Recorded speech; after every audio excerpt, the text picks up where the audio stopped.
Bem-vindos de volta.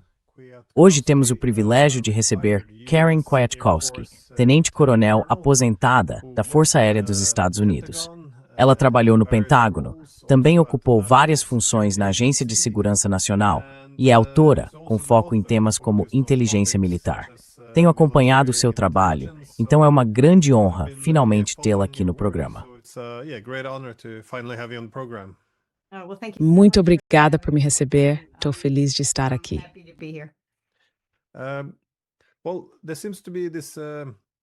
Bem, parece haver um sentimento crescente nos Estados Unidos de que o establishment de política externa do país se tornou excessivamente intervencionista. Isso não é novidade, mas eu queria entender um pouco melhor essa relação entre a inteligência militar e a política externa, porque se supõe que a segunda seja orientada pela primeira. Muitas vezes, porém, fica a impressão de que a política externa é influenciada mais pela ideologia do que pela inteligência. Ou, pelo menos, de que as duas estão em competição. Especialmente em guerras como a do Iraque, em que tenho a impressão de que a comunidade de inteligência dos Estados Unidos tinha avaliações e opiniões diferentes daquelas que o governo acabou adotando. Eu queria saber se você poderia falar um pouco sobre isso.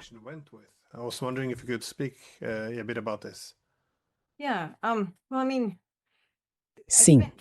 Bom, quer dizer, passei 20 anos nas Forças Armadas. Não sou oficial de inteligência, mas trabalhei com eles e sou usuário desse tipo de informação. Quando eu estava no Pentágono, eu usava produtos de inteligência. E ao ver o que a inteligência produzia e recomendava, seus relatórios, suas avaliações, e ao usar isso no meu trabalho lá, também pude ver como aquilo era abusado, usado de forma indevida, selecionado a dedo, enfim. E isso foi lá em 2002, 2003, no período que antecedeu a invasão do Iraque. Então foi uma invasão baseada em mentiras. E as mentiras produzidas usavam o trabalho e os produtos de inteligência, mas não os usavam por completo.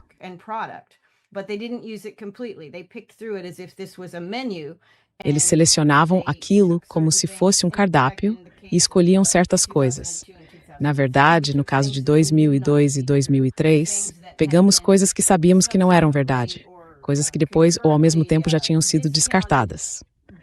Mas porque aquilo era apresentado, sabe, como ultra-secreto ou secreto, vindo da inteligência em algum momento, os formuladores de políticas que trabalhavam dentro do Pentágono, os nomeados políticos, em particular, o Escritório de Planos Especiais, que foi o que eu acompanhei, escolhiam e criavam uma nova narrativa, uma narrativa diferente.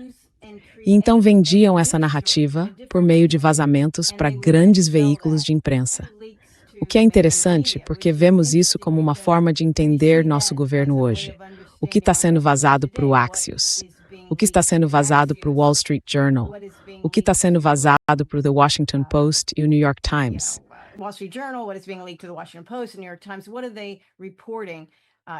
O que eles estão noticiando? Com quem o Trump está irritado por causa dos vazamentos e com quem ele não está irritado? Enfim, o mesmo processo funciona. Desculpem todo o barulho de fundo aqui. Tenho gansos, patos e um cachorro. Mas, enfim, a inteligência está aí para ser usada pelos formuladores de políticas. Obviamente, a inteligência está aí para ser usada por quem toma decisões militares e para orientar essas decisões. Mas o que vemos é que eles a usam como um selo para dar uma marca de autoridade ou legitimidade ao que já querem fazer. E isso, como você disse, é movido por ideologia. E também é movido por amizade, alianças, pela oligarquia, se você quiser chamar assim. As pessoas ao redor do governo, os oportunistas, os beneficiários, as partes interessadas que financiaram este ou aquele político. E não estou falando só da AIPAC, estou falando de qualquer um.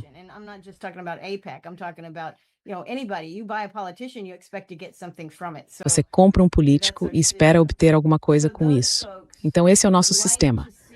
Essas pessoas gostam de ver e usar informações de inteligência quando elas apoiam o que já querem fazer.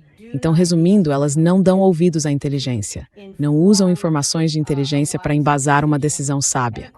E claro, também temos uma Constituição que supostamente diz que, se você vai entrar em guerra, essa guerra deveria ser discutida, debatida, aprovada e autorizada pelo Congresso antes. Agora, temos a Lei dos Poderes de Guerra, que diz que você pode fazer o que quiser por 60 dias. Mas não é isso que ela realmente diz. Ela não diz que você pode fazer o que quiser por 60 dias. Mas o Congresso gosta de não fazer o seu trabalho.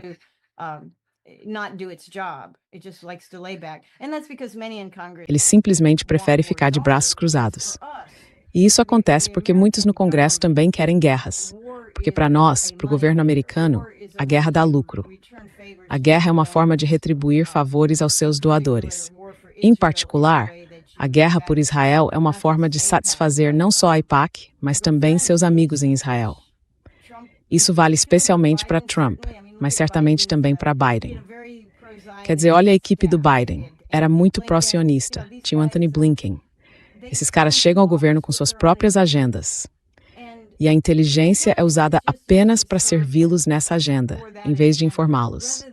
Então não é como uma guerra normal.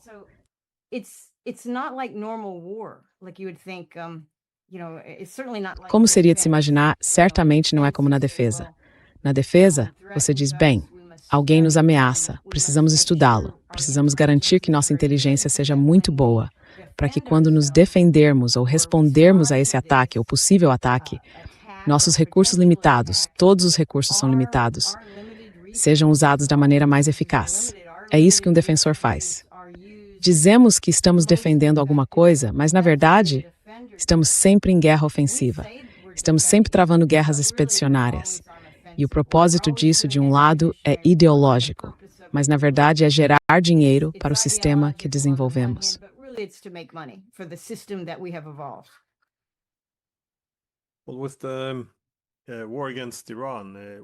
Bem, com a guerra contra o Irã, parece que quem comprou os políticos, como você disse, os sionistas, obviamente tem um papel central nas políticas dos Estados Unidos aqui. Então, foi principalmente só o lobby sionista que pressionou fortemente por essa guerra, ou foi uma luta mais ampla por hegemonia? E, de novo, como você vê as pessoas que selecionam essas informações a dedo? Porque isso me lembra um pouco o meio acadêmico. Há acadêmicos que já têm uma conclusão que querem alcançar e saem selecionando as evidências e as referências que servem a essa conclusão. Parece algo semelhante.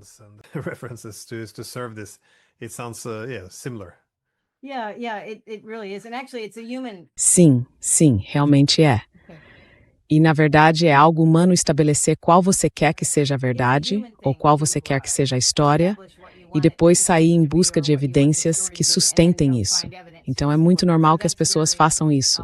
Quando os governos fazem isso, é claro, obviamente, você entende por que fazem. Porque manipulam as coisas para conseguir o que querem. E, claro, ideologias estão envolvidas, amizades estão envolvidas, alianças estão envolvidas. Dinheiro, obviamente, está envolvido. Favores. Na verdade, para mim, o governo não passa de uma enorme máquina de favores. Ele existe para realocar recursos comuns para, você pensaria que para o país em benefício das pessoas. Mas na realidade não funciona assim. Eles são alocados para, se eu quiser construir moradias, eu não simplesmente construo moradias.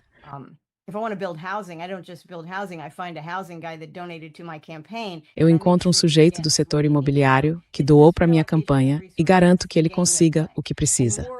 Então, é essa realocação de recursos. É esse o jogo que eles estão jogando. E a guerra envolve muitos recursos, então há muitas oportunidades de realocação ali. Mas acho que, na questão do Irã, sabe, estamos nesse caminho. Os Estados Unidos estão nesse caminho em direção ao Irã. Há décadas, certo? Porque esse plano, se você voltar ao projeto para um novo século americano, se voltar aos documentos escritos por um dos think tanks neoconservadores, e certamente muitas das pessoas, alguns israelenses, eu esqueci o nome do artigo, meu Deus, eu deveria ter pesquisado isso. Mas enfim, é um programa de expansão israelense que exige a redução de poder, ou a introdução do caos, ou o desmantelamento de vários estados que representam um risco regional para Israel.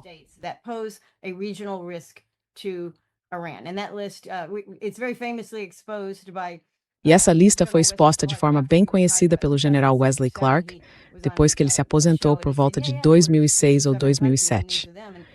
Ele estava num programa e disse sim, havia 6 ou 7 países e são estes aqui. E nós passamos por 6 desses 7, certo? Um por um. Iraque, Afeganistão, Líbia, Síria e por aí vai. E não fizemos o Irã. Então, por que não fizemos o Irã? Bem, 93 milhões de pessoas. Ninguém pode, você sabe a história do Irã. É um inimigo formidável. Tem grandes aliados. E também é muito diferente desses outros países pequenos que manipulamos. E claro, essa manipulação não é apenas militar. Como vemos na Ucrânia, entramos com pressão ou punição econômica. Entramos com pressão ou punição política. Manipulamos eleições. Fazemos revoluções coloridas.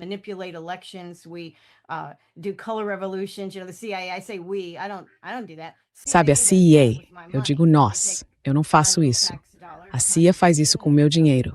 Eles pegam a minha pequena contribuição em impostos, juntam com a de milhões de outras pessoas e então conduzem operações em países estrangeiros para mudar seus governos, para garantir que eles façam a nossa vontade, ou no caso do Oriente Médio, a vontade de Israel, ou que isso apoie o plano maior de Israel. Então o Irã sempre esteve no fim desse caminho, e acho que muita gente nunca imaginou que os Estados Unidos enfrentariam o Irã. E a razão de não termos imaginado isso é que há 35 anos, talvez mais, os militares vêm simulando o que seria necessário para entrar no Irã. Como isso seria? Como conduzir uma invasão? Como tirar proveito daquele país? Como levar aquele país à ruína? Como mudar o governo daquele país?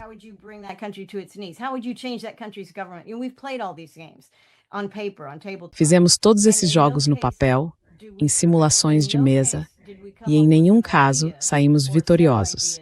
Em nenhum caso encontramos uma ideia ou um conjunto de ideias que funcionasse. Então é bastante lógico que provavelmente não faríamos isso com o Irã. Mas aí Trump fez isso. E claro, ele acha que é ótimo. Trump diz que todos esses outros presidentes deveriam ter lidado com o Irã, mas não lidaram. Eu lidei. E isso é bem insano, considerando o que essa guerra fez com as nossas forças armadas e como expôs um grande conjunto de fraquezas que os militares têm nas nossas estratégias. Todo o projeto imperial, sabe, ficou exposto. Foi como se uma cortina tivesse sido puxada.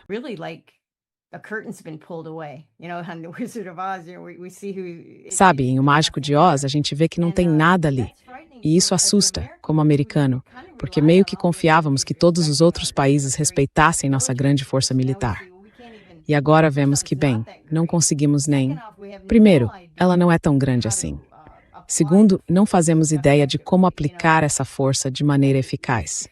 Sabe, a perda de interceptadores, de mísseis de médio e longo alcance. Se você olhar como os utilizamos, mandamos 2 ou 3 interceptadores PAC-2, PAC-3, 5 ou 6, 10 ou 11, para interceptar um único míssil que está chegando. Essas coisas custam muito dinheiro, então é uma aplicação muito inadequada dos nossos recursos.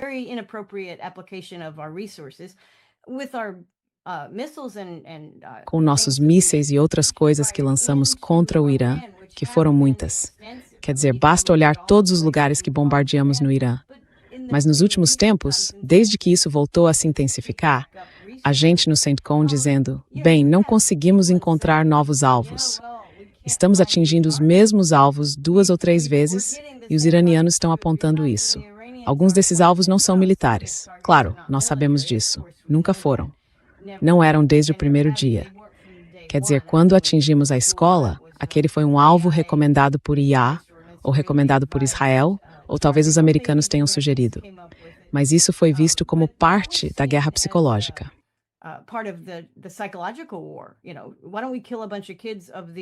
Sabe, por que não matamos um monte de filhos dos oficiais superiores? Isso seria bom. Isso partiria o coração deles. Quer dizer, quebraria a vontade deles. É claro que partiu o coração deles, mas não a vontade. Enfim, nós não sabemos lutar. Não sabemos lutar com o que temos. Nosso sistema não foi projetado para prevalecer numa guerra expedicionária contra qualquer tipo de país-alvo que consiga revidar.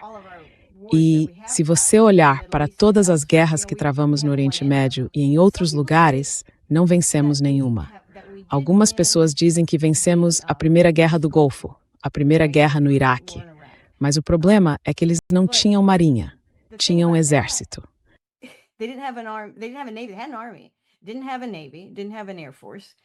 Não tinha marinha, não tinha força aérea. E nós planejamos aquela operação seguindo um manual. Sabe, Norman Schwarzkopf, Não sei se você se lembra do Norman. Ele recebeu enorme crédito não só por ser um gênio, e eu acho que ele era um homem inteligente, acho que era uma pessoa inteligente, mas também pela disciplina militar e pelo planejamento que colocou naquela operação. Claro, havia financiamento ilimitado, certo? Outra coisa planejada com antecedência. Financiamento ilimitado para todos os cenários, contra um inimigo fraco, contra, basicamente, uma operação contra um exército de quarta categoria. E eu não tenho certeza de que vencemos aquilo. No meu entendimento, eu não chamo isso de vitória. Não foi uma vitória justa.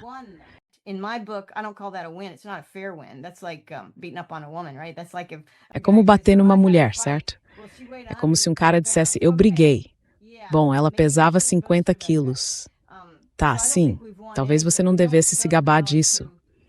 Então eu não acho que tenhamos vencido nada. A gente não sabe como, não treinamos. Não praticamos lutar contra alguém que consegue revidar. E aí, sabe, não planejamos, tipo, o que acontece se algo maluco acontecer. O que acontece se o impensável acontecer, se eles revidarem, se o governo deles não cair, se eles se unificarem e se não conseguirmos sustentar nossa longa linha logística? O que acontece então? Era como se nossos militares nunca tivessem pensado nisso. Agora, isso não é inteiramente culpa da inteligência. A inteligência deveria dizer, estas são as possibilidades. Estes são os pontos fortes do inimigo. Pela minha experiência, nossa inteligência não necessariamente diz aos comandantes quais são nossas fraquezas.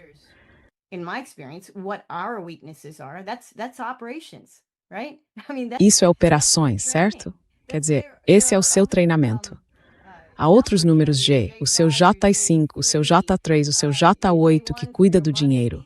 São essas pessoas que dizem a você o quanto o seu exército está preparado. A inteligência diz o que você vai enfrentar quando for contra esse inimigo. E eles estudaram o inimigo. Então, acho que a nossa inteligência não foi ruim. Acho que todos os alertas sobre enfrentar o Irã foram feitos. E eles não quiseram ouvi-los. Então, não os ouviram. E veja, Tulsi Gabbard. Trump humilhou publicamente Tulsi na última guerra de 12 dias. Humilhou publicamente Tulsi quando alguém perguntou a ele, bem, a inteligência não forneceu a você essa informação, dizendo que era isso que vocês poderiam enfrentar? Ou nós não dissemos a eles que eles não tinham armas nucleares em 2 semanas?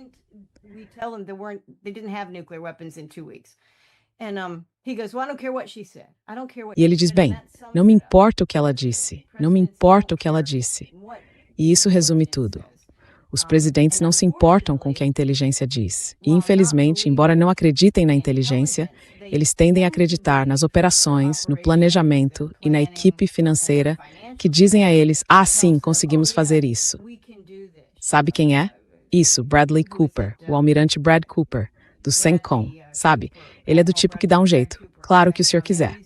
Nós fazemos. Sim, senhor, vamos fazer o que o senhor quiser, sem a menor ideia de como ele vai fazer isso e de como vai lidar com o plano B, o plano C. Eles nem sequer têm esses planos. Então agora, eles estão pedindo... Bem, você viu isso.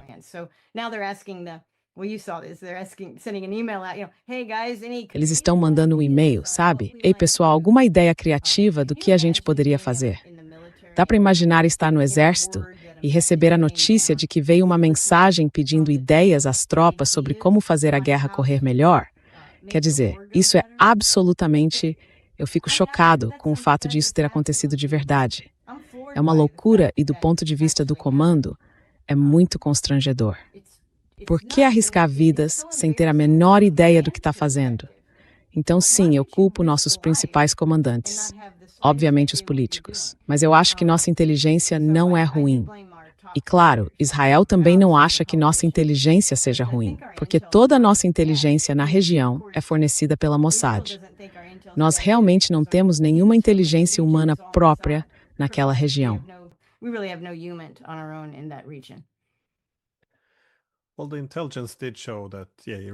Bem, a inteligência mostrou que sim, o Irã, em termos de seus objetivos, não estava buscando armas nucleares.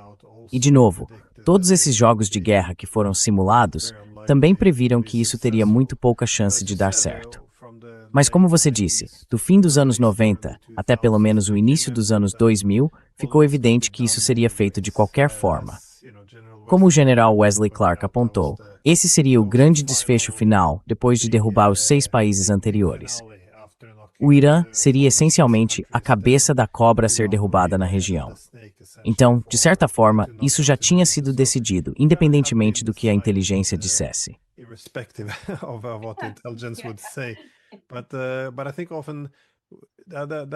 Mas acho que muitas vezes essa suposição também é compartilhada na Europa. Quer dizer, tudo bem, talvez os jogos de guerra não estejam dando certo, mas a premissa é sempre a de que os Estados Unidos têm capacidades ilimitadas e que, se apenas demonstrarem a intenção de fazer algo, conseguem realizar. E acho que quando entraram no Irã e as coisas começaram a dar muito errado, esse era meio que o slogan que todo mundo repetia na TV, que sempre haveria uma dor de curto prazo, obviamente como os jogos de guerra tinham indicado, mas que haveria um ganho de longo prazo. Então vamos apenas aguentar firme, absorver o custo e vamos sair do outro lado.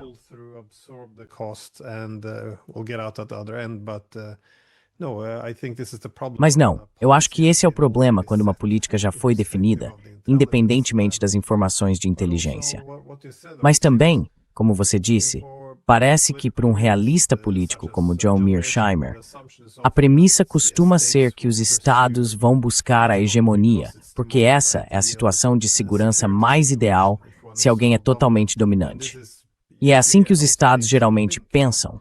Mas também se vê que a hegemonia pode ser uma maldição, porque se você acha que pode fazer tudo, então não há mais equilíbrio. E isso muitas vezes eleva os falcões dentro desse sistema. Além disso, quando se é todo-poderoso, não há necessidade de definir prioridades. Pode-se estar em toda parte, o tempo todo.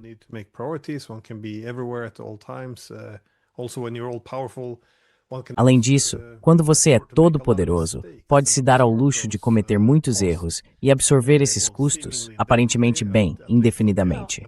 Pelo menos até a gota d'água. E a guerra também vira algo distante, porque você mesmo não sofre tanto.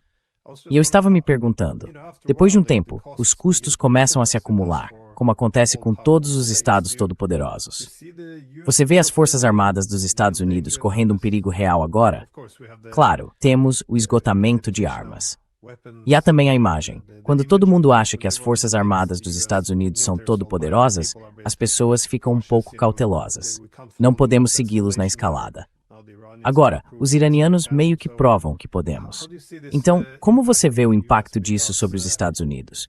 Porque não é uma coisa boa ver o país mais poderoso do mundo escorregar assim.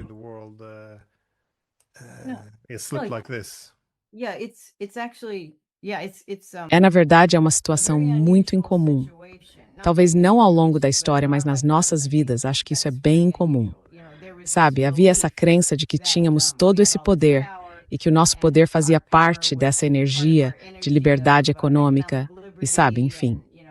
Então, esse império americano era realmente sólido. Essa era a crença. Mas, sabe, já sabemos há muito tempo, como você sabe, 40 trilhões de dólares em dívida, crescendo 2 trilhões de dólares por ano. É isso que temos, não conseguimos pagar isso. 40 trilhões de dólares é muito dinheiro. Não conseguimos pagar isso. Há uma relutância crescente no mundo em investir em um país tão endividado.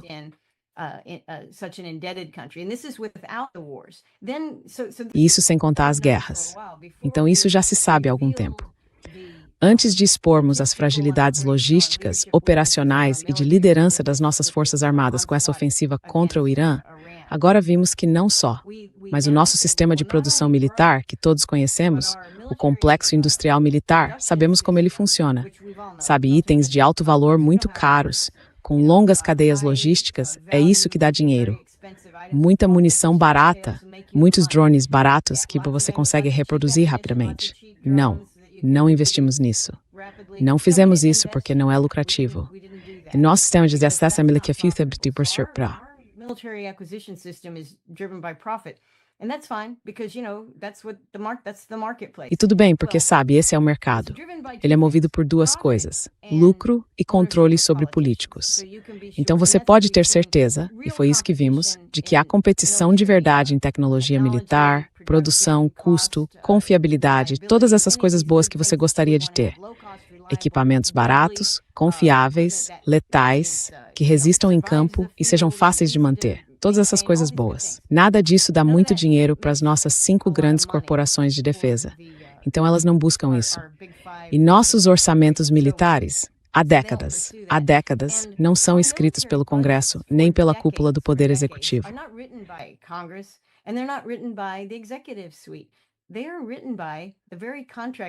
Eles são escritos pelos próprios contratados que vão receber o dinheiro. Então dizem, sabe, essa é a próxima grande coisa, vamos ter isso, vamos dominar, vai dar tudo certo. Mas, na verdade, isso só serve para conseguir contratos enormes, ter muito desperdício e gordura nas empresas. Sabe, isso realmente não tem prestação de contas. A gente reclama que o próprio Pentágono literalmente tem, sabe, bilhões e bilhões de dólares que ninguém consegue rastrear. E dizemos, bem, não conseguimos passar por uma auditoria. Mas sabe, essas empresas que estão parasitariamente fundidas ao Pentágono, como parte do complexo militar industrial.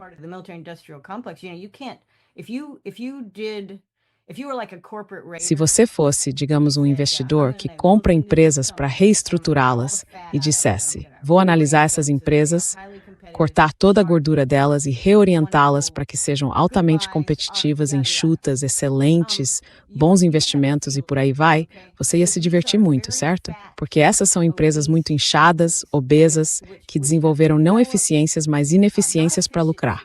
Então o sistema inteiro está quebrado.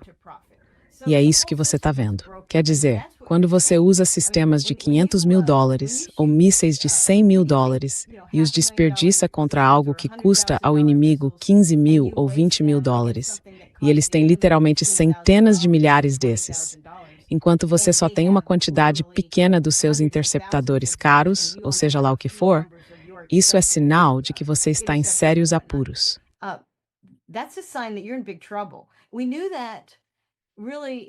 Nós sabíamos disso.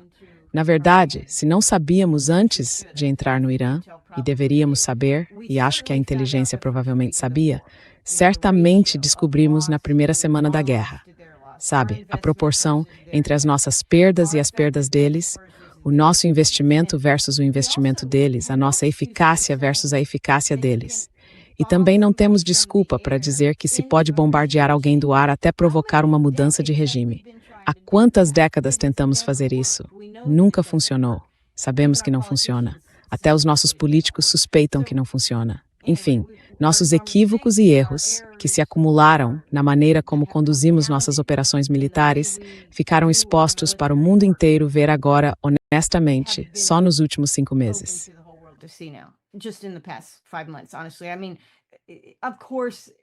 Quero dizer, é claro, pessoas que estudam os Estados Unidos, até nas nossas escolas de guerra, pessoas que fazem análise. Bom, vou dar um exemplo. Doug McGregor, você o conhece, certo? Quando ele era major, quando estava na ativa no Exército, ele analisava coisas que estavam erradas no Exército. E disse, sabe de uma coisa? Estamos organizados de um jeito que vai dar errado. E ele escreveu, lembra, The Broken Phalanx, ou algo assim. E propôs uma reorganização radical do Exército, na forma como combatíamos em terra. Isso foi, acho, provavelmente nos anos 80, no começo dos anos 80, e então deram um tapinha na cabeça dele.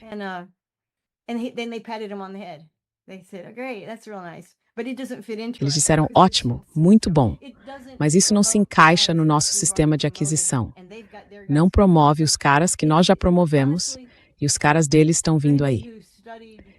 Então, sinceramente, para quem estudou a antiga União Soviética no fim dos anos 60 e nos anos 70, quando ela começou a ficar realmente esclerosada, mal administrada, corrupta, ineficiente, mentia sobre tudo que o governo fazia, sobre tudo que o Estado fazia, claro, aquele era um Estado grande, certo? Quer dizer, o Estado, o povo, era um sistema quase comunista. Você olha para trás e consegue ver muita coisa do que está acontecendo no nosso país. Só que nós não temos comunismo. Então não foi esse ismo que fez isso conosco.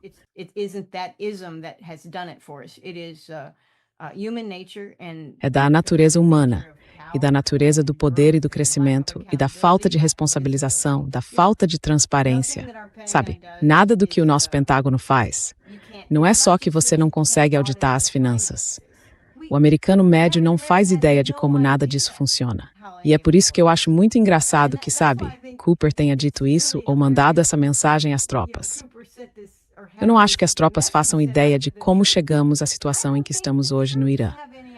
E elas, estou falando das que estão no teatro de operações, escondidas em hotéis, ou se perguntando se vão ser, sabe, bombardeadas, elas evacuaram essas bases bem mais a leste. Sabe, estão perguntando a elas, alguém tem alguma ideia brilhante? E eles dizem, estamos totalmente confusos. Não entendo por que estamos aqui, qual é a missão, qual é o objetivo. Então, mais uma vez, e eu tenho que atribuir parte da culpa aos militares, porque, sabe, todos os homens das nossas forças armadas, e acho que os europeus também, estudam Clausewitz, estudam Sun Tzu, estudam, sabe, quem é o grande pensador naval que fala sobre o uso do poder naval. Nós estudamos guerras passadas, analisamos os equívocos e os erros, estudamos a filosofia da guerra. Então, tudo isso era facilmente previsível. Mas para onde foi tudo isso? Foi totalmente dominado pelos líderes político-militares e políticos.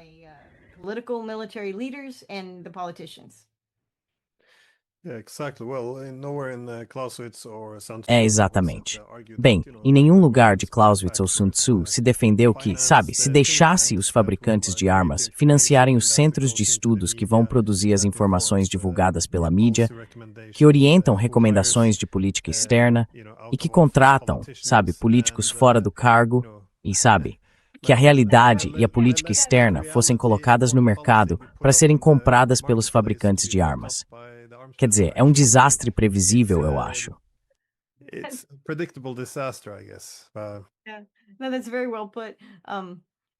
Isso foi muito bem colocado. Tenho certeza de que houve alguns aproveitadores em todas as guerras, muito antes da era da internet. Mas sim, a forma como fazemos guerras, e nem é exatamente uma guerra, e acho que é meio assim que funciona, para blindar os americanos disso. Para a maioria dos americanos, não há guerra acontecendo, certo? E isso, nós nunca, acho que o Vietnã chegou um pouco mais perto de parecer uma guerra, porque tínhamos o alistamento obrigatório. E muitas pessoas voltavam de lá e não estavam se voluntariando para fazer várias missões no Vietnã. Só alguns faziam isso. A maioria cumpria seu período e voltava para casa. E compartilhava histórias ou lidava em suas comunidades com os problemas causados pelo serviço naquela guerra.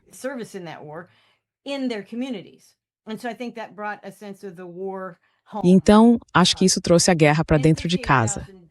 E 58 mil mortos é muita gente, considerando a nossa população lá nos anos 70. Mas hoje não temos isso, não temos esse tipo de percepção do que realmente está acontecendo. Então os americanos não sabem o que está acontecendo. Eles olham o preço da gasolina e ele sobe e desce. Sabe, eles ouvem o que o Trump diz. É um vai e volta. Sabe, taco toda semana, mentindo sobre coisas, dizendo coisas que a gente não consegue verificar nada disso. O americano médio não consegue verificar nada. Só as pessoas que estão, sabe, estudando atentamente o que está acontecendo, têm uma noção da dimensão desse desastre para os Estados Unidos.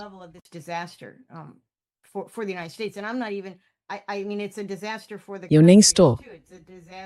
Quer dizer, também é um desastre para os países. É um desastre para o Irã em muitos aspectos. Embora eles estejam se saindo bem. Quer dizer, mas não há essa percepção no nosso país. Não sei como os europeus veem isso. Talvez seja a mesma coisa, no sentido de que eles não sentem isso de verdade. Embora a crise energética deva despertar mais as pessoas na Europa do que nos Estados Unidos, porque gasolina a $4, embora isso não seja bom. Temos tanta inflação há tantos anos, desde a Covid, que as pessoas simplesmente esperam que os preços subam. E elas nem fazem a ligação com a guerra, nem mesmo nos preços da gasolina. É como se, sabe, tudo estivesse subindo, esse tipo de coisa. Então, simplesmente não percebemos isso.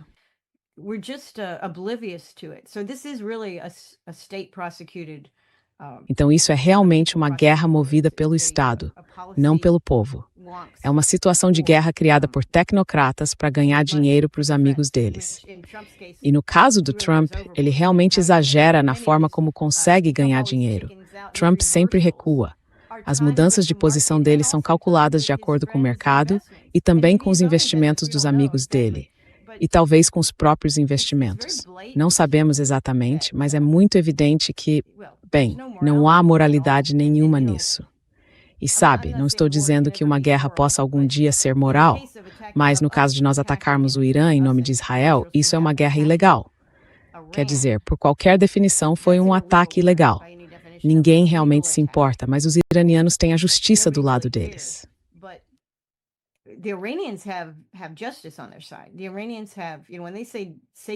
Os iranianos, sabe, quando falam em defesa sagrada, é legítimo. E todas as pessoas no Irã, até as insatisfeitas, até aquelas que podem estar insatisfeitas com o governo. E quem não está? Quem não está insatisfeito com seu governo? Meu Deus, sabe, eu reconheço o direito de todos de estarem insatisfeitos com o governo. Mas eles, sabe, se unificaram. Eles são a parte prejudicada aqui. Isso não pode ser mudado. E o que os americanos deveriam sentir sobre isso? Bem, temos um político, um cara que elegemos, que fez campanha prometendo não entrar em guerras estrangeiras, trazer as tropas para casa, colocar a América em primeiro lugar. Foi eleito. E até ganhou o voto popular na segunda vez.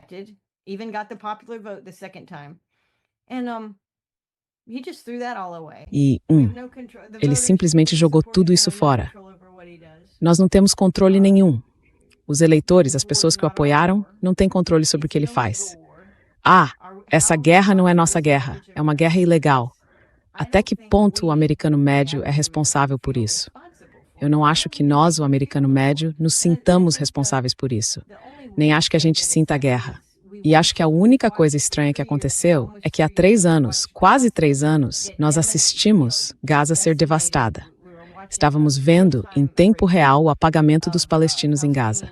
E isso, na verdade, porque assistimos a coisas que nos entretêm. E estamos conectados pela internet, e o mundo todo também faz isso.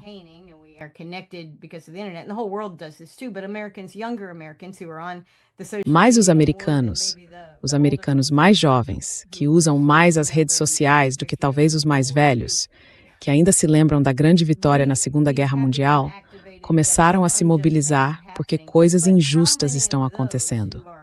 Mas quantos dos que dizem Palestina livre, Israel está sendo muito sombrio no que está fazendo, são criminosos de guerra ilegais e tudo mais, quantos deles percebem que nós financiamos cada centavo disso, mas os Estados Unidos financiam, em grande medida, o que Israel está fazendo?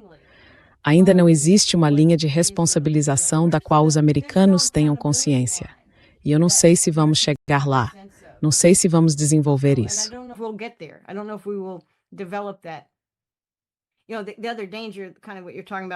Sabe, o outro perigo é mais ou menos o que você está falando, quando tudo desmorona. Acho que nossas finanças estão desmoronando ao mesmo tempo que a espinha dorsal das nossas forças armadas está se rompendo. E o nosso sistema está mostrando que não é apenas falho, é disfuncional. Então temos que mudá-lo. Eu estou tentando descobrir quais são as vozes no nosso país, especialmente no nosso governo. E, sinceramente, não encontrei nenhuma dizendo que agora é a hora de repensar, de reformular esse carro usado. Esse carro que dirigimos há 45 anos está quebrado. Estamos cansados de consertá-lo. E não vale a pena consertá-lo. Como seria uma defesa americana de verdade se somos um império? Precisamos debater isso. Somos um império. Não debatemos isso.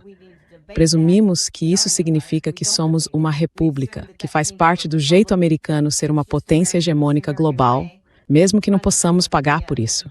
E mesmo que não consigamos sustentar isso. Então estamos em que uma grande mudança precisa acontecer.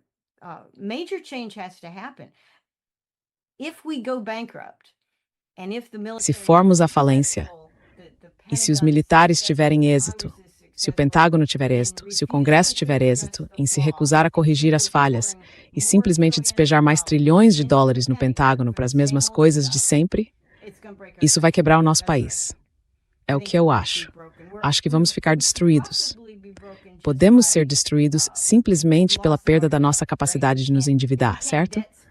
Se não conseguirmos gastar com dívida, se ninguém quiser comprar nossos títulos do Tesouro e não tivermos capacidade de imprimir mais dinheiro, quer dizer, não imprimimos de fato, mas, sabe, de disponibilizar mais dinheiro gastando com dívida, se isso parar, se essa máquina parar, nosso país vai desmoronar, certo? Se nossas forças armadas continuarem no caminho em que estão, não teremos forças armadas. E o mundo inteiro vê isso. Então, sabe, não acho que outros países vão vir nos bater. Mas, fundamentalmente, instrensieristext nenhuma. Fundamentally, we don't have any defense and we're broke. There are other hegemons in the world, there are other interests. Sabe, há outras potências hegemônicas no mundo. Há outros interesses no mundo. Por que eles não veriam os Estados Unidos em frangalhos como uma enorme oportunidade? E, de novo, acho que Israel vê os Estados Unidos em frangalhos como uma enorme oportunidade. Mas isso é outra questão. Sabe, Israel é nosso aliado. Eles nunca fariam nada para nos prejudicar. Então, isso é uma coisa. Mas, se você pensa no mundo em termos de política entre grandes potências, Rússia, China, talvez outras, nós expusemos nossas fraquezas na liderança, no pensamento, na estratégia, na capacidade militar e nas finanças. Tudo ao mesmo tempo. Isso é uma crise. E quem no nosso governo está lidando com isso como se fosse uma crise? Ninguém. Trump está lá em cima, simplesmente mentindo e dizendo, sim, falei com esse cara, falei com aquele cara, ele não falou com ninguém, está inventando tudo. Enfim, é muito frustrante.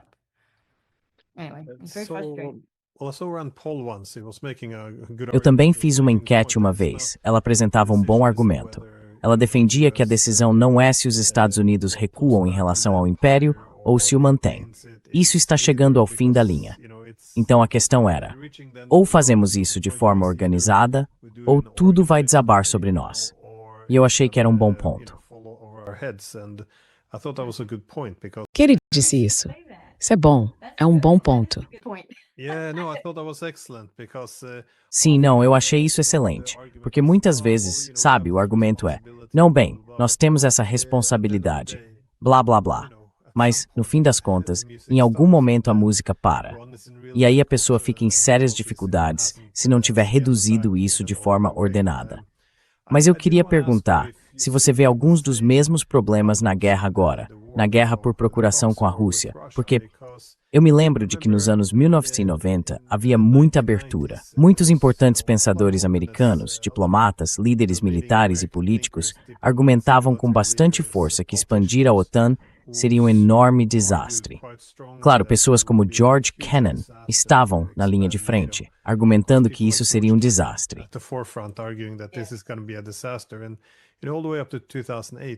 E até 2008, você tem, sabe, quem mais tarde se tornaria diretor da SAIA, William Burns, argumentando, bem, sabe, se tentarmos trazer os ucranianos para nossa órbita, haverá guerra civil e os russos vão intervir, ainda que a contragosto. Então eles meio que conheciam os riscos, sabe, o que isso significava. Era quase inevitável que houvesse conflito, que houvesse guerra. Mas como William Perry disse nos anos 90, sabe, todos no governo Clinton simplesmente pensavam, bem, a Rússia é fraca. Então não é que eles discordassem dessa avaliação.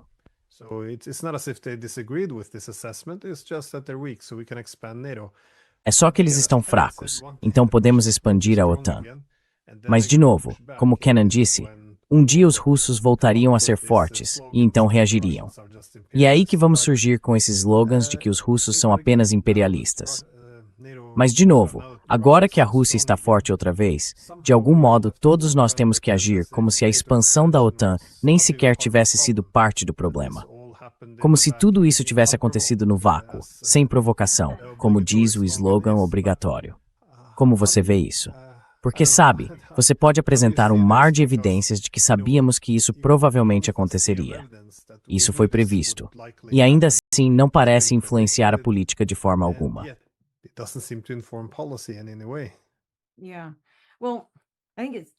Sim. Bem, acho que duas coisas vêm à mente. Uma é, claro, a OTAN. E eu trabalhei com o pessoal da OTAN quando estava lotado na Europa.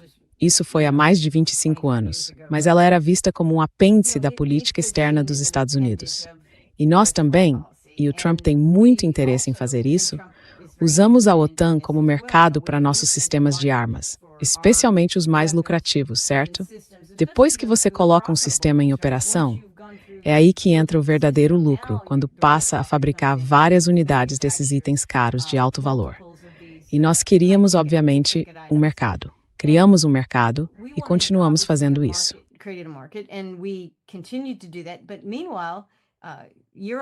Mas, ao mesmo tempo, a Europa, antes da economia, antes da era da Covid, antes do que aconteceu agora, quando eles deram um tiro no próprio pé com a energia e se desindustrializaram a ponto de ser realmente difícil reverter isso. Mas antes disso, empresas europeias, tanto consórcios multinacionais quanto grupos da OTAN, ou seja lá o que for, estavam desenvolvendo sistemas de armas concorrentes e próprios. De novo, meio que imitando o que nós fazemos, só que com muito mais envolvimento do Estado, eu acho. Envolvimento direto do Estado no desenvolvimento e no financiamento de armas. Mas ainda assim, o modelo é esse. Tem gente ficando rica, certo? E há mercados-alvo. E claro, na Europa, eles têm seus próprios aliados, que sobraram dos anos 1900 e de antes disso, para os quais também podem exportar essas armas.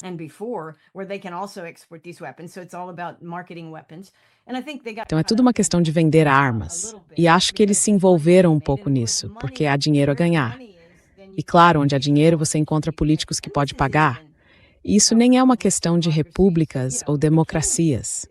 Sabe, os reis de todas as épocas, sejam reis europeus ou de qualquer outro lugar do mundo, os chefes sempre precisam de recursos. E certas pessoas têm recursos. E por isso têm acesso ao rei. Então, todo esse sistema meio que evoluiu para inflar a OTAN. E sabe, a maneira como a OTAN fala sobre como é grandiosa, sobre como é poderosa, é uma ilusão, mas é do mesmo jeito que nós fazemos. Eles fazem como nós fazemos.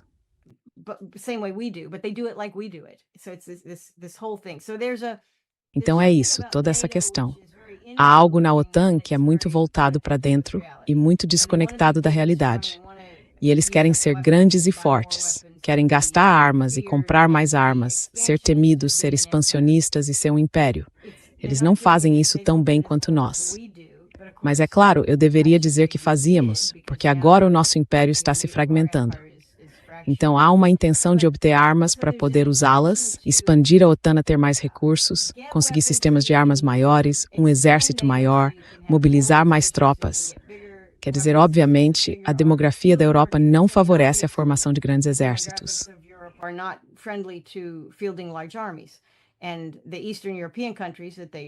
E os países do leste europeu que eles vêm trazendo para dentro, e a Ucrânia teria sido ideal, dariam a você um grande exército, certo? Então tenho certeza de que eles pensaram, só é uma medida estratégica militar. Vamos trazer a Ucrânia e ter um exército de 1 milhão de homens, só de ucranianos, e eles farão tudo o que mandarmos. Vai ser ótimo. E agora nós podemos... Então eles viam vantagens na expansão. Mas sabe, é como se a burocracia tivesse crescido. Só que eles fizeram exatamente o que Washington fez. Acreditaram na própria propaganda e esqueceram que a OTAN não existe num vácuo, nem sob um guarda-chuva dos Estados Unidos. Ela existe num mundo em que todo o resto também está mudando.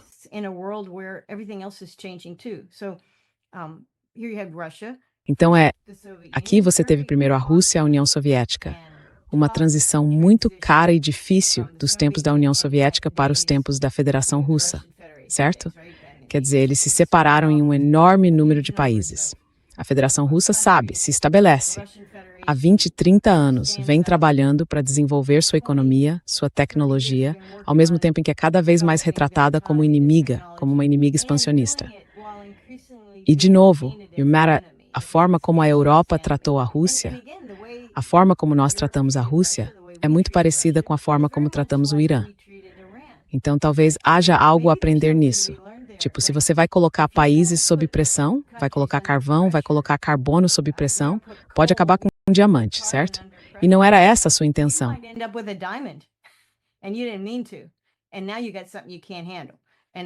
E agora vocês têm algo que não conseguem controlar. E eu acho que é isso que a nossa abordagem fez.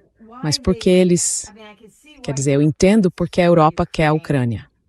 Eles querem a Ucrânia de uma forma muito colonial. Pelos recursos, pelas pessoas, pela mão de obra barata, pelas terras, para realizar exercícios, para fazer grandes. Nós costumávamos fazer nossos exercícios militares na Tchecoslováquia. Antes disso, fazíamos na Alemanha. Mas os alemães diziam, o que vocês estão fazendo? Vocês ficam correndo por toda a Alemanha, fazendo bagunça, fazendo barulho. As pessoas não gostam disso. Então tivemos que encontrar novos lugares. Fomos para o norte da África, para muitos dos nossos campos de treinamento e coisas assim. E depois usamos os países do leste europeu que se separaram, porque eram fracos. Os poderosos fazem o que querem e os fracos sofrem o que têm de sofrer.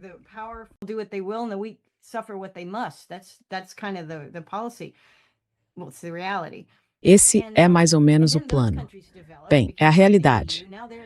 E então esses países se desenvolveram, passaram a fazer parte da União Europeia. Agora são membros europeus iguais e eles também não querem isso. Então, onde vamos conduzir todas as nossas ações? Onde vamos instalar todos os nossos laboratórios biológicos? Sabe, onde vamos fazer as coisas que os megalomaníacos de Washington e o setor industrial de defesa exigem para continuar crescendo? Onde vamos fazer isso? Bem, precisamos de um lugar como a Ucrânia. Então é isso, não é moral. Sabe, não existe. Não existe. Veja, essa é a questão. Sabe quem foi Santo Agostinho? O Estado é apenas um bando de ladrões em grande escala. Quer dizer, não é a moralidade que orienta isso. É poder, é lucro.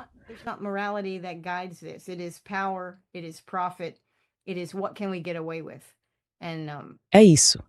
Até onde podemos ir sem consequências? E acusamos nossos inimigos disso, acusamos a Rússia disso, acusávamos a União Soviética disso antigamente, mas na verdade tudo volta para nós. Nós fazemos exatamente a mesma coisa. E fizemos isso de um jeito muito estúpido. Quer dizer, eu realmente acho que nós, como país, os Estados Unidos, não posso falar pela Europa, não sei. A Europa tem grandes desafios. Mas acho que o nosso país é muito parecido com a União Soviética dos anos 70. E sério, olhem para o Biden. Tivemos um presidente que era senil, quer dizer, apresentava todos os sinais de problemas relacionados à idade. E nada mudou. Conseguimos tocar o governo.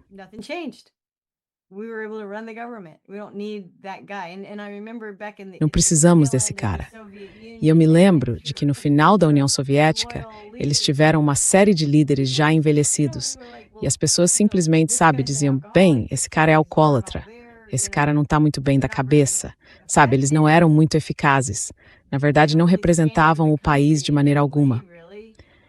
Mas o sistema funcionava meio que no piloto automático. E eu acho que o nosso está funcionando no piloto automático.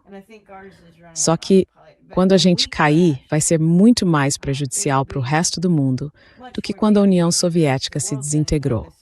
Porque a economia deles não era uma parcela enorme da economia mundial. E o comércio não era como é hoje.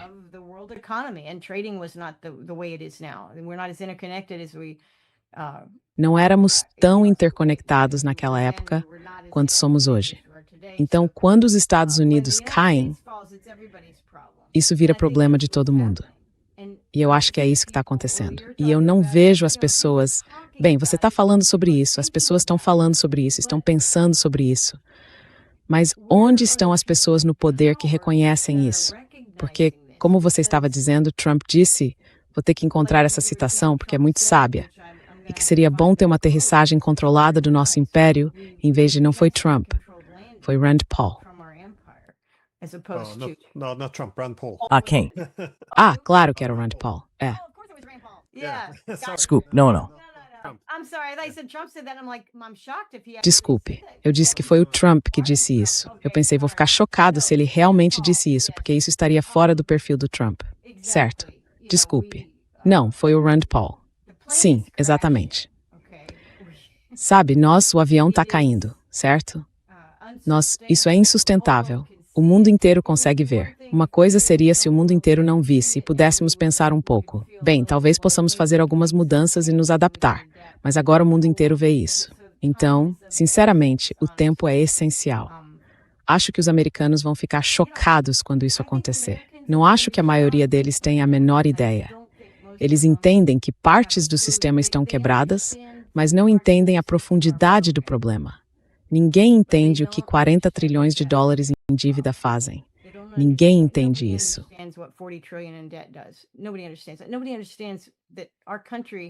Ninguém entende que o nosso país fez promessas de benefícios e outras coisas para o futuro. Nem mesmo para populações futuras.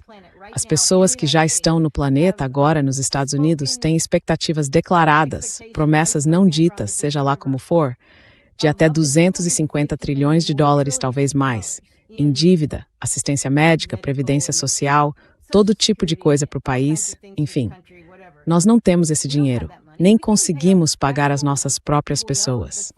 Também devemos 40 trilhões de dólares. Acho que neste ano, os juros dos nossos empréstimos, os juros da nossa dívida, acabaram superando o orçamento do Pentágono. E o orçamento do Pentágono é a maior parte do orçamento com que o Congresso realmente lida de forma rotineira. Então, está desabando. E sabe, eu não sei como comunicar isso. Eu não sei como, honestamente, neste ponto, net sometimes sadness and views. To desejar que seja seletivo. E não só. É mito. I'm not sure it can be landed. I don't know. It's very. Bem, essa era a principal preocupação do Elon Musk. E é também por isso que ele apoiou 100 mais guerras do Trump, porque a principal preocupação dele, aparentemente, é que os Estados Unidos estejam caminhando para a falência. E, de novo, é quase como uma lei da física. Não há como parar isso, mas só um comentário rápido sobre o que você disse antes, a respeito de os Estados Unidos venderem armas para países do leste europeu. Porque, nos anos 90, o New York Times publicou uma longa série de artigos sobre esse tema. Ou seja, de um lado, havia pessoas que queriam preservar a relação com a Rússia e consolidar uma paz adequada no pós-Guerra Fria. Talvez criar uma arquitetura de segurança europeia inclusiva, que também acomodasse a Rússia. Por outro lado, todos esses artigos do New York Times apontavam que haveria uma verdadeira bonança no leste europeu.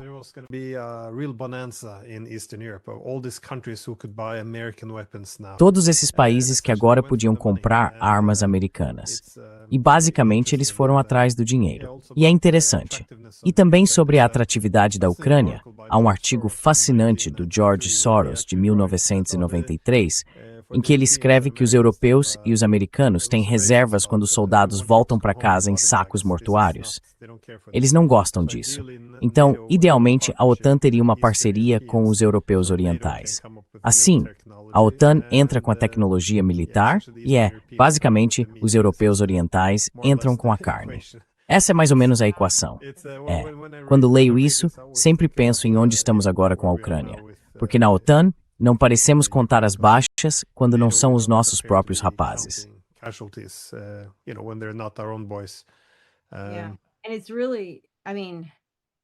E realmente, quero dizer, o nível de destruição da demografia, da sociedade e da cultura no Irã, quer dizer, na Ucrânia, é simplesmente, isso não foi bem noticiado, sabe?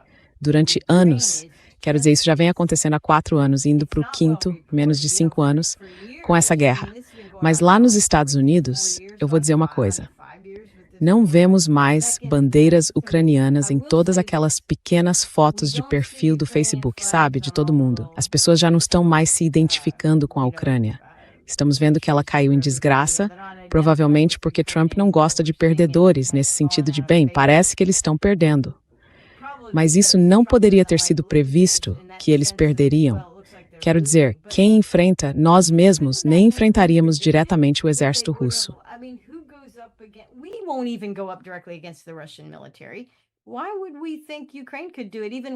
Por que pensaríamos que a Ucrânia conseguiria fazer isso, mesmo com a nossa ajuda? E então, sabe, ficou muito claro que se tratava de dinheiro e armas, porque no início dessa guerra, especialmente depois que Boris Johnson destruiu, os Estados Unidos e Boris Johnson destruíram o potencial acordo de paz em Istambul, quando foi tipo, de volta à guerra, de volta à guerra. Nós despejamos, a Europa despejou e os Estados Unidos despejaram todas as coisas velhas. Foi como se tivéssemos revirado nossos armários. O que é que temos? A gente não usa mais isso. Joga para eles. E foi quase como se estivéssemos nos preparando para aquela grande bonança, não tanto com aquisições no leste europeu, mas com o nosso próprio país dizendo, ei bem, agora não temos nada. Nos livramos das coisas velhas.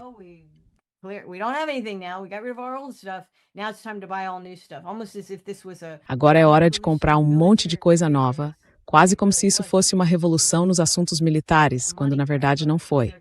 Foi uma tomada de dinheiro. Uma tomada de território, uma grande aposta. Mas sabe, acho que os americanos agora entendem que não está indo bem. Mas quem não teria previsto isso? Porque aí também, como é que poderia... Veja, eu não entendo, eu não sei exatamente. Não sou especialista em Ucrânia de forma alguma. Mas não entendo como Zelensky e as pessoas ao redor dele. E eu sei que há nazistas, há nacionalistas extremistas, há pessoas que são ideologicamente tão... Elas odeiam tanto a Rússia. Isso é tudo para elas. Mas eu não sei como alguém poderia ter convencido Zelensky, ou mesmo os militares, de que nós vamos dar armas a vocês. Vocês vão lutar contra a Rússia e vão vencer.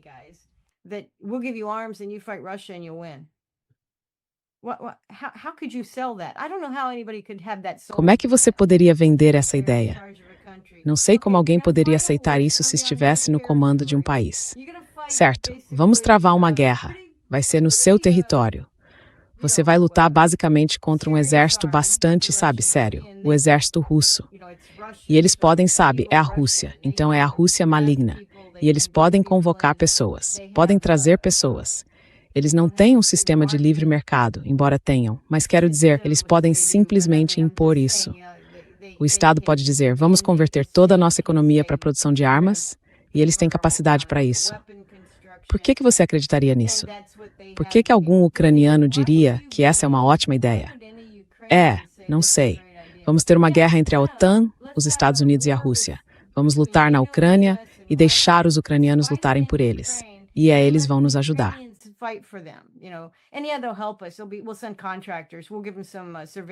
Vamos enviar contratados. Vamos dar a eles alguns dados de vigilância. Vamos monitorar como eles estão se saindo, mandar todo o nosso material velho e depois, eventualmente, enviar alguns itens que são mais ou menos bons. Talvez F-16 antigos que realmente instituem uma capacidade completa de nenhum tipo. Mas vamos jogar algumas migalhas para eles. Quem compraria isso? Que ucraniano compraria isso? Se eu fosse ucraniano, ficaria realmente furioso com o meu governo. Pensando bem, eles deveriam ter ficado furiosos desde o primeiro dia. Talvez tenham ficado. Mas pensando bem, aquele país foi arruinado.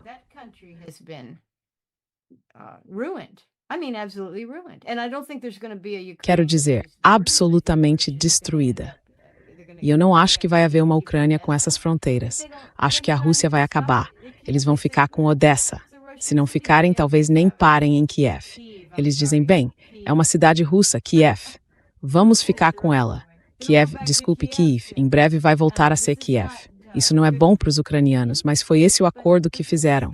Foi esse o acordo que Zelensky fez. Claro, ele tem vários castelos no exterior, então talvez esteja sendo bem compensado. Não sei.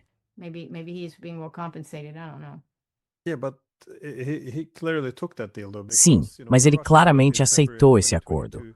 Porque quando os russos entraram, em fevereiro de 2022, Zelensky fez um discurso no mesmo dia ou no dia seguinte e confirmou que, vocês sabem, Moscou já tinha entrado em contato com eles. Eles queriam iniciar negociações sobre uma Ucrânia neutra.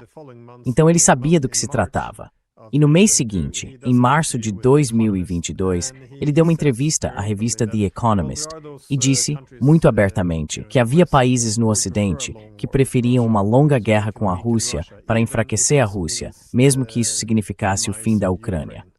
E então, em abril, sob pressão do Ocidente, ele abandonou as negociações de Istambul e escolheu a guerra. Quer dizer, isso é inacreditável, é extraordinário.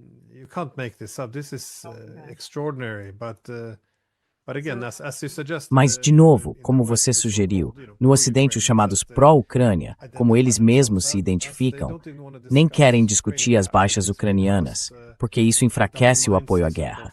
Então, ser pró-Ucrânia é olhar para o outro lado quando as baixas aumentam, descartar isso como propaganda russa e, não se preocupar tanto com aquelas pessoas sendo arrancadas das ruas e, enviadas para a morte.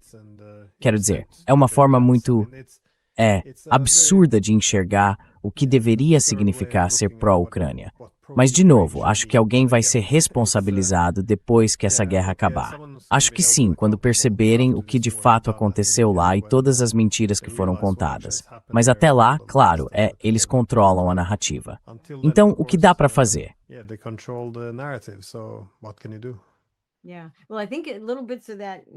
Sim. Bem, eu acho que há partes dessa narrativa que têm falhas. Quer dizer, as pessoas estão descobrindo.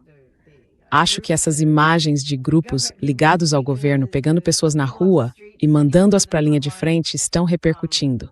Quer dizer, quando essas imagens começaram a aparecer, pessoas nos Estados Unidos e no mundo que não estavam acompanhando de perto a guerra na Ucrânia, nem a história dela ou nada disso, viam aquilo e diziam, bem, tem algo errado aí, porque essas pessoas não querem isso.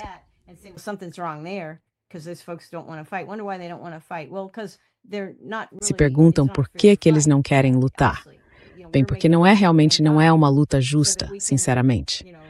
Sabe, estamos fazendo com que eles vão morrer para que possamos, sabe, assediar a Rússia ou demonstrar alguma coisa ou... Enfim, acho que essas duas guerras, a do Irã e a da Ucrânia, estão revelando a incrível fraqueza moral dos Estados Unidos e de seus aliados.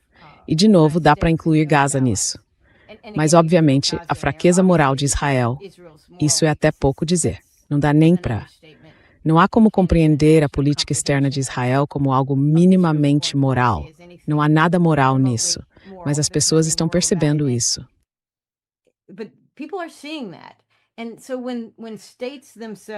Então, quando os próprios estados, quando os próprios governos passam a ser questionados pelo povo e deixam de ter sua confiança, e Trump fez muito para levar as pessoas a não confiarem no nosso governo. Sabe, eu diria que ele perdeu metade do MAGA, metade do seu grupo de eleitores. Certamente os democratas, os independentes, os libertários e os paleoconservadores que votaram em Trump, esperando, sabe, achando que ele seria a melhor escolha, que ele prometia paz ou algo assim. Eles já encerraram isso. Já era. Algumas dessas pessoas vão votar nos democratas. Eu conheço republicanos que me dizem que vão votar nos democratas. Não porque queiram os democratas, mas porque estão tão furiosos por terem sido traídos mais uma vez, sabe? Por essas mentiras e por essa coisa pró-guerra.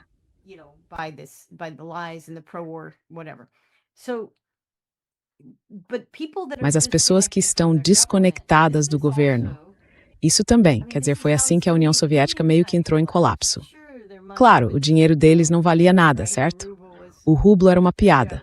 O dólar também é, sabe? O governo e as pessoas ligadas ao governo têm todos os privilégios, e o resto das pessoas, na verdade, não tem. Ou você se alia a eles, ou trabalha com eles, ou então vai ficar empobrecido e sem nada. Mas o nível de cinismo na Rússia, nos anos 70, antes da queda efetiva da União Soviética, era enorme, certo? E acho que estamos vendo esse mesmo nível de cinismo nos Estados Unidos.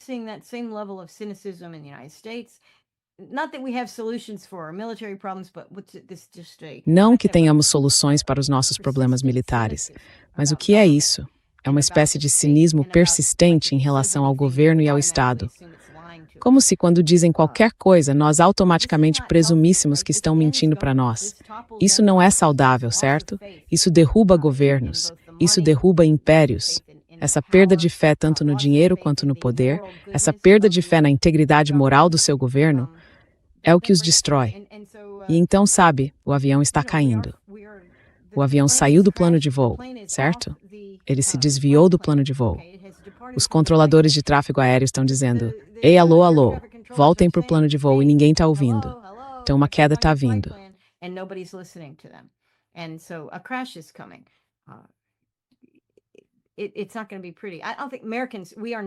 Não vai ser bonito. Eu não acho que os americanos, nós não somos como, veja, os soviéticos e outros países também, tenho certeza. Mas os soviéticos já tinham sofrido. Eles sabiam como era o sofrimento, sabiam como era a privação. Foi isso que os anos 1970, todos os anos do sistema soviético fizeram com eles. Lhes deram, os tornaram duros e resistentes, assim como todas essas sanções tornaram os iranianos independentes. Eles conseguiram se tornar meio autônomos em várias áreas da tecnologia e da economia. Certo, nada parecido aconteceu com os americanos. Certo? Nós não estamos preparados para esse colapso. Os americanos, nós estamos há 3 dias. Bem, em 3 dias, nenhum caminhão vai estar circulando.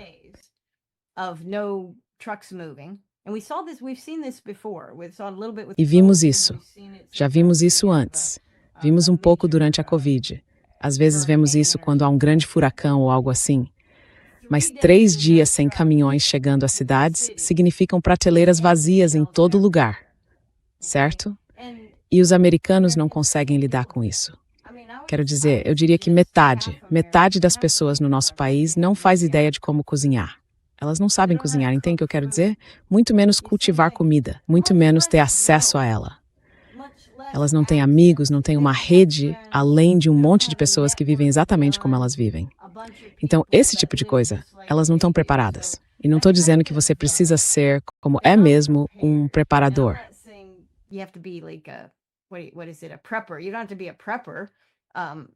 Você não precisa ser um sobrevivencialista para estar preparado. Mas eu não acho que estejamos preparados logisticamente. A maioria das pessoas não está.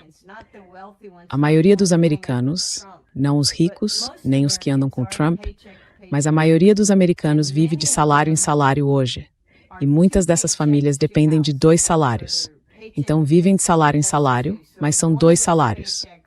Se um desses salários tiver a jornada reduzida, se a pessoa perder o emprego ou sofrer um acidente, eles não vão conseguir se manter.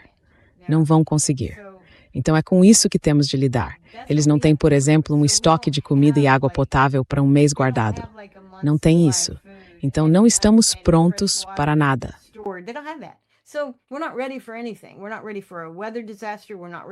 Não estamos preparados para um desastre climático. Não estamos preparados para um desastre político. Não estamos preparados para um desastre militar. E você diz, bem, os americanos têm armas. Sim, tem. Nós temos armas, temos muita munição. E isso é ótimo. Mas não nas cidades não tem. E é lá que a crise vai ser sentida com mais força. Então, quando aquele avião cair, você vai ver o que acontece. E já vimos isso antes em muitos lugares, em alguns países africanos. Você tem revolução, tem guerra civil, tem todo tipo de coisa, tem conflito, tem perigo, e os americanos não estão realmente acostumados com isso.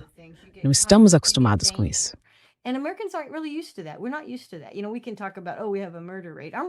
Sabe, podemos falar, temos uma taxa de homicídios. Nossa taxa de homicídios vem caindo. Nem corremos o risco de ser mortos pelos nossos vizinhos. Sabe, não estamos acostumados com isso. Então não estamos preparados. Não estamos mentalmente preparados para isso. Acho que o ponto em que estamos é que somos cínicos quanto ao governo nos dar uma resposta. E isso é um passo positivo. Estamos aprendendo que o governo não é a resposta. É isso que digo como libertário. Como libertário, acho bom estarmos entendendo que nosso governo age em benefício próprio. O Estado age em benefício próprio e de seus amigos. E se você não é esse amigo, e a maioria de nós não é, ele não poderia se importar menos.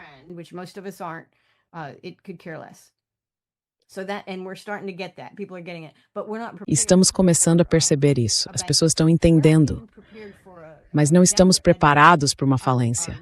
Nem estamos preparados para que a Moody's rebaixe nossa classificação, nossa nota de crédito como nação, o que depois torna impossível pegar dinheiro emprestado. E todas essas pessoas que vivem de salário em salário, a maioria pega dinheiro emprestado para cobrir as lacunas. Então, acho que estamos muito perto de coisas ruins no nosso país, econômica e politicamente. E não temos um plano próprio para lidar com isso. É como se disséssemos, bom, espero que tudo dê certo. Pelo menos a guerra é lá, não aqui. Para mim isso é assustador.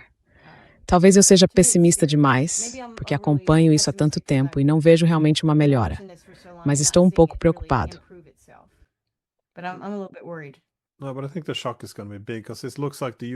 Não, mas acho que o choque vai ser grande, porque parece que os Estados Unidos sempre foram de força em força, das colônias iniciais na costa leste, expandindo-se para o oeste, depois de alcançar, sabe, as fronteiras ou a periferia ocidental.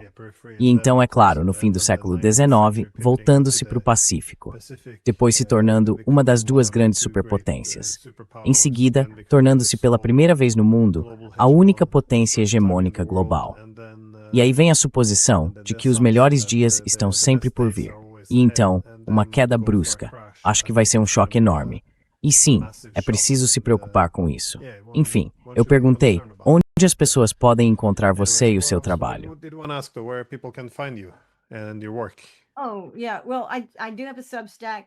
Sim. Bom, eu tenho um Substack, eu acho. Karen Kwiatkowski, substack.com. E eu tento colocar lá as entrevistas. Não coloco todas porque às vezes esqueço de voltar e pegar o negócio, mas com certeza vou colocar a sua lá. E eu escrevo alguma coisa mais ou menos uma vez por semana. Grande parte é mais séria. Sabe, algumas coisas que me preocupam, então acho que escrevo de uma forma mais crítica. Não sou acadêmica, quer dizer, tecnicamente eu poderia ser, eu acho, mas não escrevo de maneira acadêmica. Normalmente escrevo sobre assuntos sérios, mas às vezes tento escrever artigos humorísticos. E foi o que fiz esta semana. A saída de Trump. Eu disse, bom, acho que há uma saída para Trump no Irã, e é assim que eu apresentaria essa saída a ele. Basicamente, foi a minha conversa com Trump.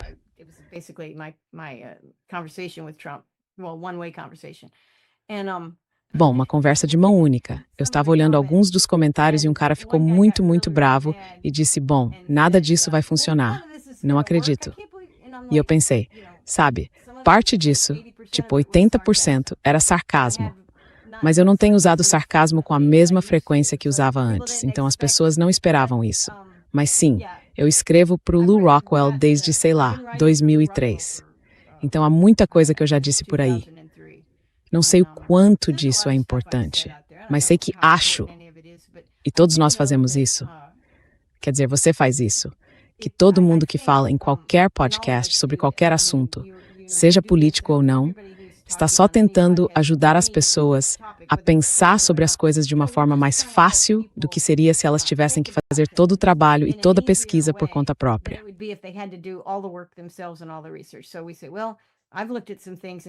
Então a gente diz, bom, eu analisei algumas coisas e é isso que eu penso sobre o assunto.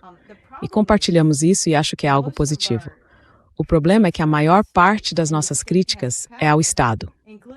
E o Estado tem poder, inclusive sobre os nossos meios de subsistência, nossas comunicações, nossas finanças.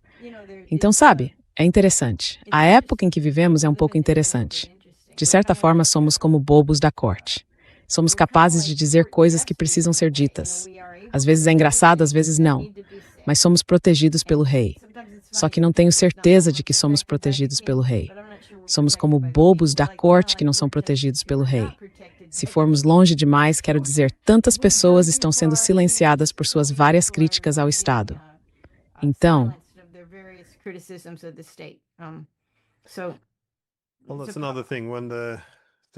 bem, isso é outra coisa. Quando as coisas se desintegram, você vê as liberdades individuais desaparecerem. Então é preciso ver por quanto tempo ainda será permitido falar livremente. Porque, bem, até agora já começaram as difamações, a censura, os cancelamentos. Na Europa, também sancionam as pessoas. Você pode ter, quer dizer, formalmente podem aplicar sanções. Você não pode sair do país. Eles confiscam seus fundos. É por dizer a coisa errada.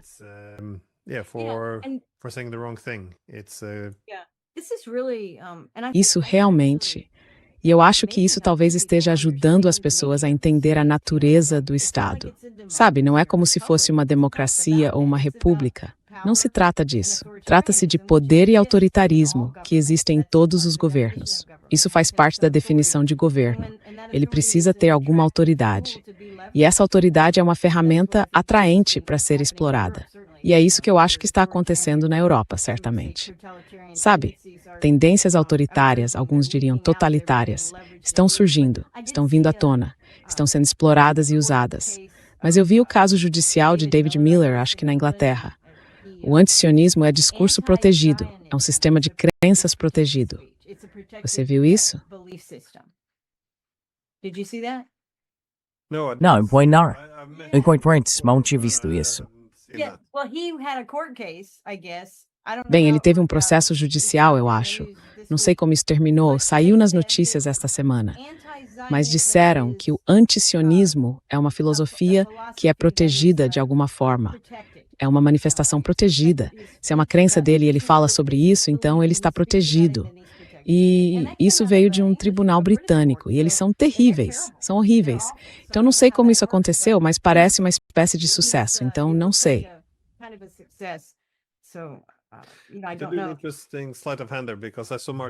Uma interessante troca de mãos aí, porque eu vi que Marco Rubio fez recentemente um comentário sobre por que pessoas que criticam Israel não deveriam ter permissão para entrar nos Estados Unidos. E ele segue dizendo, nós vamos apoiar nossa comunidade judaica. E eu penso, sim, é claro que deveriam. Por que não cuidariam de todos os grupos étnicos do seu país? Não se deveria aceitar nem tolerar o antissemitismo. E aí ele faz essa pequena mudança. Portanto, não critiquem Israel, que é o país. Então é bem fascinante como eles dão esse salto todas as vezes. It's É. quite fascinating how they make that leap every time, but Yeah. Well, and again, the money does that, I think. Bem, It has e to de do novo, money. acho que é o And- dinheiro and que no faz isso. blackmail. I mean, Tem que ser o obviously, dinheiro. blackmail. There's nothing new about E depois, blackmail. chantagem. Quer dizer, obviamente, chantagem. Não há nada de novo em chantagear pessoas, ou qualquer pessoa no poder, certo? A chantagem é um mecanismo de controle muito, muito antigo em toda a sociedade. Mas acho que muita coisa assim também acontece. É difícil dizer onde vamos parar. Sabe, as pessoas estão derrubando câmeras de vigilância por todos os Estados Unidos, as câmeras da Flock. É um movimento enorme. É meio que uma... Não sei se vai durar muito ou pouco, mas é engraçado, na verdade, porque está por todas as redes sociais. Virou uma coisa. É como uma pedra de estimação ou algo assim. Sabe, essa coisa nova. Pet rock or something, you know, it's like this new thing. So people are, and they're being put in jail. Então as pessoas estão sendo levadas a tribunal e acusadas de vandalizar ou danificar câmeras da Flock. E é hilário ver todo mundo nas redes sociais dizendo: ah, não, eu posso garantir por esse cara. Vocês estão dizendo que ele destruiu uma câmera da Flock ao meio-dia? Não, não, eu almocei com ele, eu sei onde ele estava, não foi ele. Então, não é nada disso, sabe? Elas estão se oferecendo e se divertindo com isso. É realmente meio interessante de ver. Então, talvez a nossa revolução nos Estados Unidos e a de vocês em vários países europeus, talvez a revolução de vocês também seja divertida e interessante. E tem alguns momentos mais leves. Então eu espero. Eu espero. Sabe, eu sou otimista. I was gonna say, Eu ia dizer que com essa nota tão otimista, podemos encerrar por aqui. Então, bom, não vou tomar tanto do seu tempo. Muito obrigado por participar do programa. for coming on the program. Temani, obrigado por me receber. Foi muito divertido conversar com você, Ninian.